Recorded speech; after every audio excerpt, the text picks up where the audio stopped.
KKHT wants you to meet the classiest guys in real estate. This is Tim O'Neill, the icon of insurance. I'm Chris Kelso, the Meister of Mortgage. And I am Rob Cook, the godfather of real estate. And together we are the Real Estate Rat Pack. Much like us, real estate in the greater Houston area is hot. So whether you're buying, selling, owning, or insuring real estate in the greater Houston area, you need to check us out as we are the preeminent source for everything you need to know. And now, they're here to take your calls and answer your questions live. Call now 1-800-808-5548. The Real Estate Rat Pack. Good morning, Houston. We're getting better. Getting a lot better at that now, aren't we? No kidding. We got some shout-outs to do this Man, week. we got some great shout-outs to do today. First and foremost, you know, we were privileged to be at two great parties last night. How do we do it? I have no idea how we did it. And you know what? Volume. We were checked in Austin, too. We were checked in Austin at the same time. That is we're correct. amazing. Absolutely. So, Teresa Kennedy did her rebranding party. A big shout-out to Teresa Kennedy on her rebranding. And Capital Title. Party. That was absolutely. And then Capital Title did their awards banquet last night, and we were invited to be there. Yes. We showed up late, but we showed up were there. late. Hey, Thanks for we're the bringing Rat the Pack. check. If we show up on time, it'd be, yeah. But exactly. a good time was had by all. Yes. Good time was had by all. Everybody. In fact, we have Capital Title in the house with Rebecca Haas, Dave Dickinson, and both their respective leaders won some pretty nice awards last night. Yes, Let me they tell did. you. It was I fun. would suggest that there may be a few Capital Title alumni that may be packed in ice this morning. That is probably true. So, no, it was really good. And so we've had, and then just a really good week just in general also. It has You been a great know, week. we've had a lot of good stuff going on. Obviously, there was a big announcement with the Ivy Lofts and Willow Bend Mortgage Well, you might earlier as well this go ahead and week, talk about which I that thought real was pretty quickly. cool. So, first of its kind going in here in Houston. Ivy Lofts is going to be down in the Edo area, and it's going to be a new micro condominium project. It sounds like a bunch of closet space. Right, over 500 units, and we'll be opening up a sales center down there, actually the mid-March area. IKEA is a big contributor to that as well. It'll actually be built out within the next 3 years, and then Willow Bend is the actual And preferred it's lender on decided site.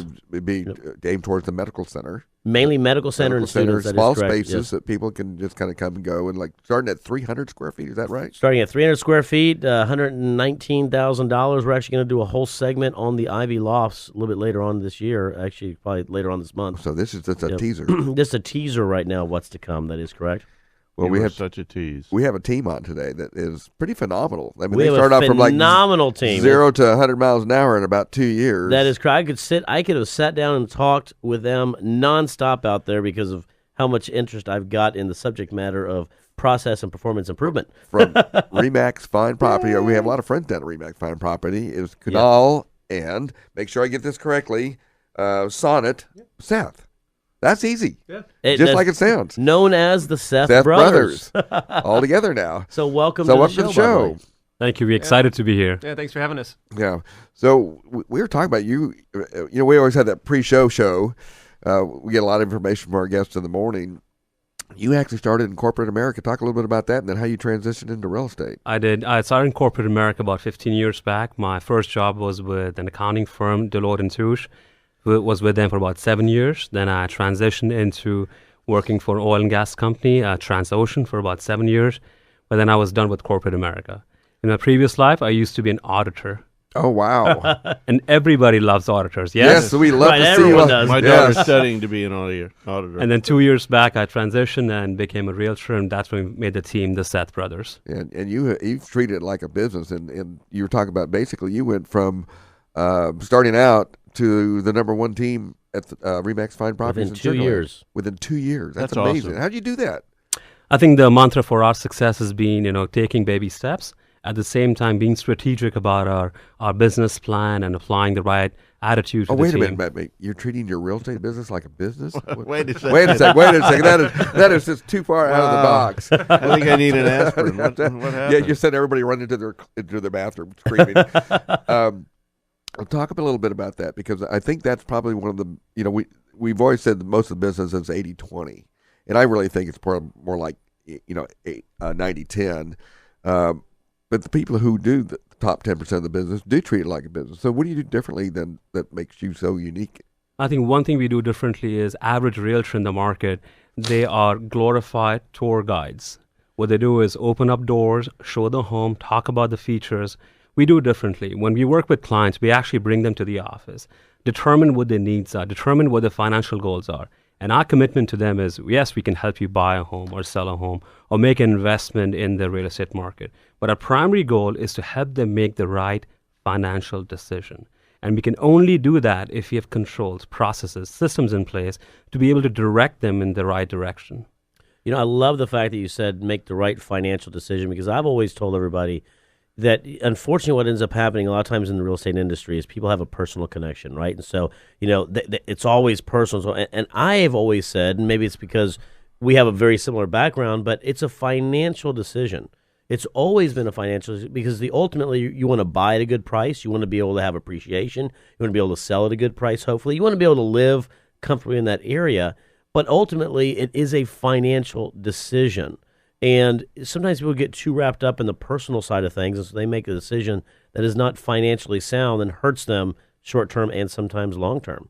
You know, and I know, you know, you're shaking your head because you probably see the same thing, and it's hard to get people out of that comfort level of saying, let's make a financial decision. Yeah, absolutely. I mean, people do buy on emotion. You know, real estate is the kind of business where, and home buying is the kind of thing where people see things, they get excited, and they want to buy it.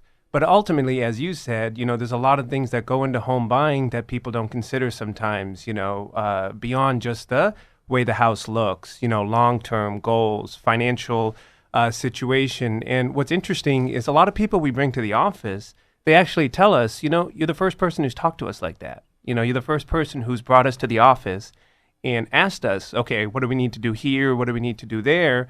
And they really appreciate it.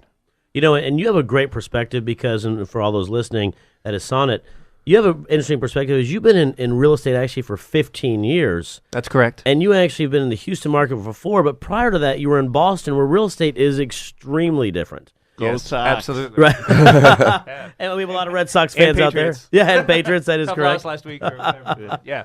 But, you know, talk a little bit about that you know, what you've seen in those differences, because I will tell you, having lived in New York, not for as long as you lived in Boston, I know there's some vast differences associated with real estate in Texas versus real estate, obviously, in the New England states. Sure. Well, I mean, the main thing here, and I got to say, you know, after I moved to Houston, I wish I had moved sooner. I mean, I love it down here, you know, especially, I mean, not only from a lifestyle point of view, but even from a business point of view, in terms of being a realtor. In Boston, as you know, things are very, very expensive. Things are very, very old. Things are very, very dense and compact. So what ends up happening is, you know, you have a lot of demand there, but not a lot of good supply of good quality homes. So people end up fighting over the, you know, relatively scarce amount of quality homes, which in turn drives up the prices a lot. Whereas down here, you have a lot of options. You know, if you want to spend $200,000, you can. If you want to spend $300,000, you can. If you want to spend $500,000, you can. And what's great about it is all of the options in any of these price points, they're all going to be pretty decent. It just depends on, you know, where you need to be, location, commute, all of those things. But just relatively speaking, it's, you know, people are lucky down here to have these kinds of options, because in Boston, over there, you would spend weeks and months looking for that one property that could work for you. Whereas down here, generally, when we meet with people, we have a handful of options. It's just a matter of which one works best for them.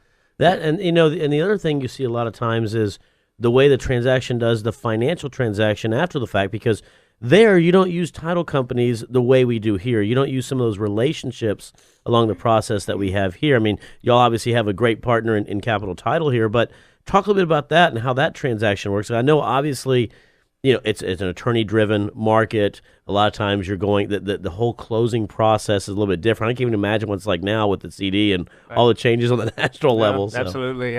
I mean, you hit the nail on the head. Up there, you know, you don't have title companies. Attorneys are involved from the beginning. So what could go wrong?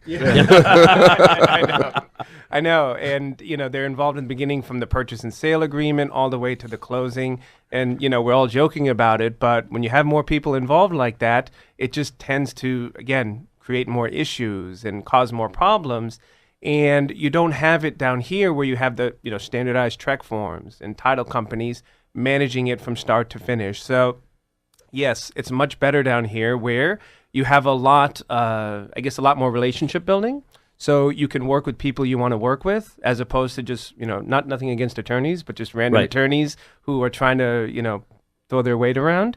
And by knowing great people like, Rebecca, Terry, Capital Title, they've helped us, increase our business and so forth with, different programs that they have and different events and so forth. So they've also been a part in our success. And then that's very interesting to see and hear, because we talk about a lot of times, Rob and I, about real estate in Houston, how great it is, but it's always good to hear from somebody who's done it outside of the state. I mean, you don't, because we don't hear it very often, and there is a very big difference associated with that. The other thing I tell everybody is Houston is a huge melting pot. We are the largest melting pot in the world, I would say. I mean, we're absolutely the largest melting pot. According to Forbes magazine, exactly. we're the most culturally diverse community in Fort Bend County, actually. Fort Bend County, the most culturally diverse. And y'all have a very interesting concept that you do, because obviously growing up, being Indian, of your heritage right there from India, which as I was telling you between one of the breaks, my nephew absolutely is his favorite place in the entire world. But y'all also go a little bit further in regards to really educating the industry and other industry professionals, which I think is great, on how to deal with the Indian culture. I think, which I love, by the way, but it was an interesting concept you were talking about. Really fascinating. Absolutely. So Houston, of course, is very diverse, but Fort Bend County is the most diverse county in the country. And our primary area of business is Fort Bend County. And over here, we have a lot of new construction builders, communities, master plan communities, and typical salesperson in the market. They struggle with dealing with Southeast Asian buyers. They don't know how to communicate with them. They don't know how to greet them. They don't know how to negotiate with them. Basically, when a Southeast Asian buyer walks through the doors, they are kind of taken aback and do not know how to deal with them. So about a year and a half back, we developed this training program called How to Decode and Win Indian Clients. And we've trained builder partners like Taylor Morrison, Darling Home, Meritage Home, Highland Home. Can we invoice Berry that? Home. Should I be should I be filling this out on a sheet of paper? And in this training, of course, we talk about the different aspects of Indian culture, but on the humorous side, Sohant and I do a role play where he pretends to be a typical American salesperson, and I pretend to be a typical Indian buyer. And then I put on the Indian accent. Come on now, what are you going to do for me today?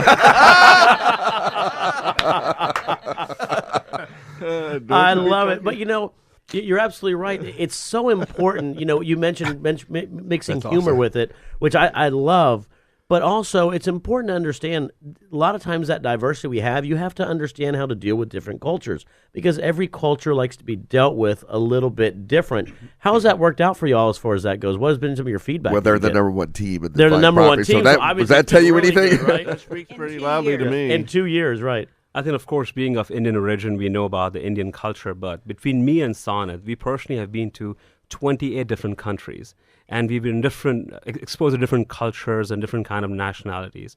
So when we work with buyers, when we meet with them, we know what pays to talk with them. We know how to present things to them. So if it's a cultural buyer who says, it's too complicated, we take a step back and talk in their language. That's the key.